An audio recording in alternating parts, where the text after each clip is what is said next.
Hi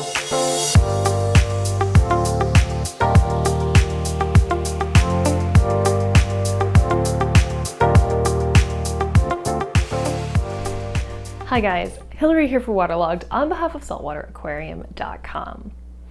Have you ever heard the term cleanup crew and not been sure what it meant?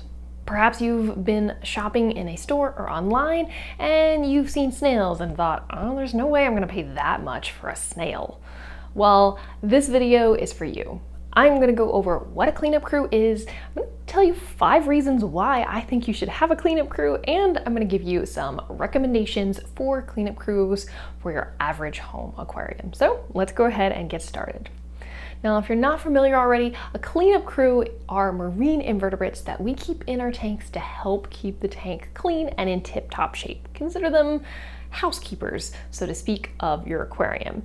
Now, they come in a variety of shapes and sizes, and there's far more that I'm going to talk about on this video. So if you're interested, do a little bit of research and find them, but typically you're going to see things like hermit crabs and snails and shrimp. You may even find things like sea hares and sand-sifting starfish, but that is for a later video. Okay.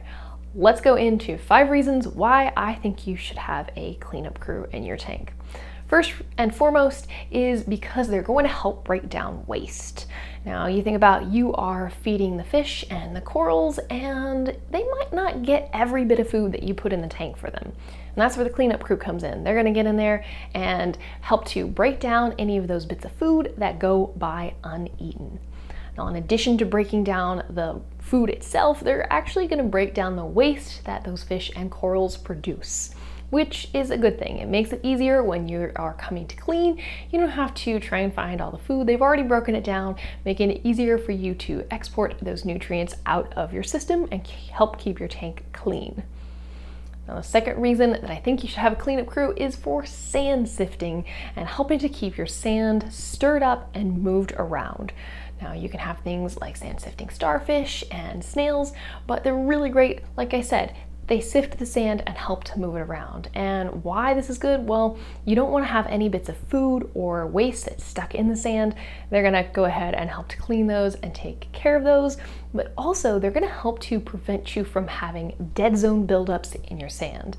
So if you have a low amount of oxygen, that's called an anoxic zone, and typically those sort of pockets are where you're going to find hydrogen sulfide, which is really dangerous and can actually kill your fish and corals.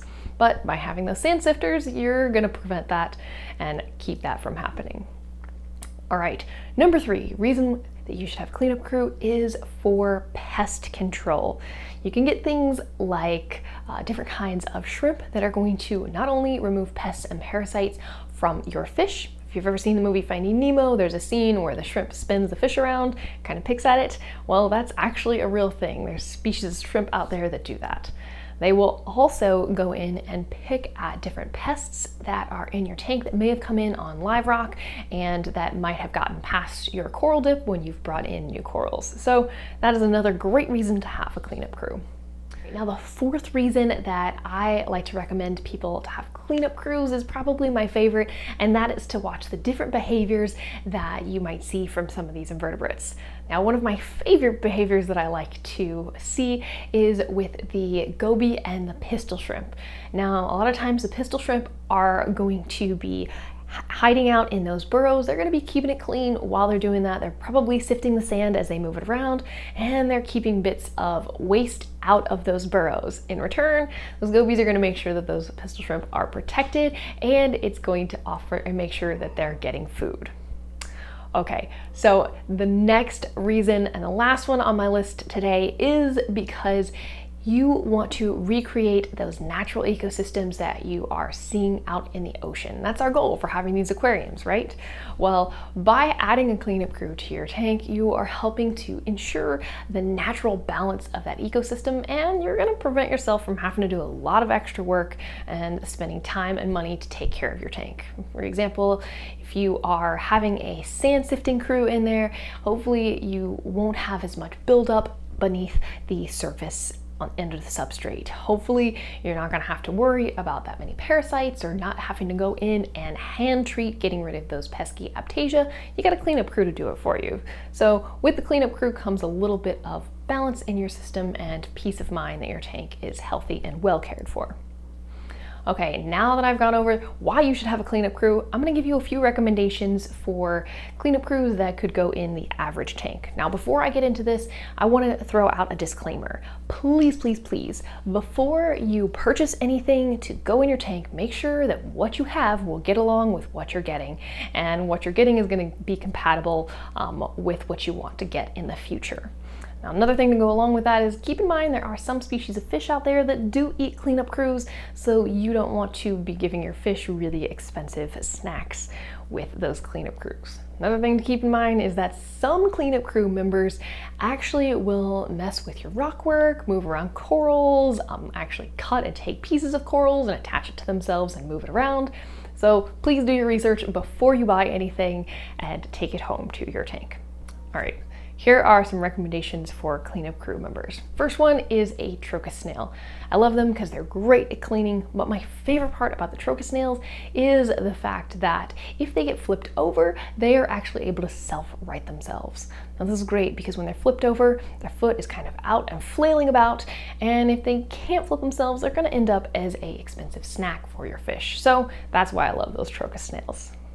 Second one on my list is also another snail, and that is the Nacerius snail. I mentioned sand sifters a few minutes ago, and those Nacerius snails are fantastic. They spend their time below the surface of the sand, and they're cruising around in there, making sure that sand is nice and stirred up and well aerated and removing the waste from under the sand. Now, what's really cool about these guys is that when you feed, they can smell the food. They'll stick their little siphons up and you can kind of see them coming out on the surface of the sand. They'll eat any food waste that gets left behind the fish before going back below the surface of the substrate. All right, the third one on my list today is a cleaner shrimp. I mentioned before that they're great at removing pests, and they're just so much fun to watch. I love how bright and colorful they are, and they are just fantastic. Now, something else that you might not know is if when you're cleaning, hopefully your hands are clean before they go in the tank, but there might be little bits of dirt or dead skin on your hands. Cleaner shrimp will actually pick at that dead skin and help to give you a nice manicure while you're in there. So that's pretty cool too. All right, the last two members of the list that I've got for you today are hermit crabs, and the first one is the blue leg hermit. Typically, when you are looking for cleanup crews, a lot of times you want to get larger species, but blue leg hermits, they're going to be small, and that's okay. You want them small. You want to make sure that they're able to get into all of those hard to reach places, all of those cracks and crevices in your tank, and help to clean up that waste. Now, the next one is another type of hermit crab. Like I mentioned, you could get the scarlet hermit crab. They're beautiful and bright red. I think they're just fun to see, and it adds a nice addition to the tank. Now, if your store or online, they don't have those, you might get some mixed hermit crabs. Those are another good option as well. It's just a step up from that blue leg hermit crab, and it gives you somebody to get in there into those smaller spaces, but they'll help to eat that algae as well as any unwanted waste in your tank.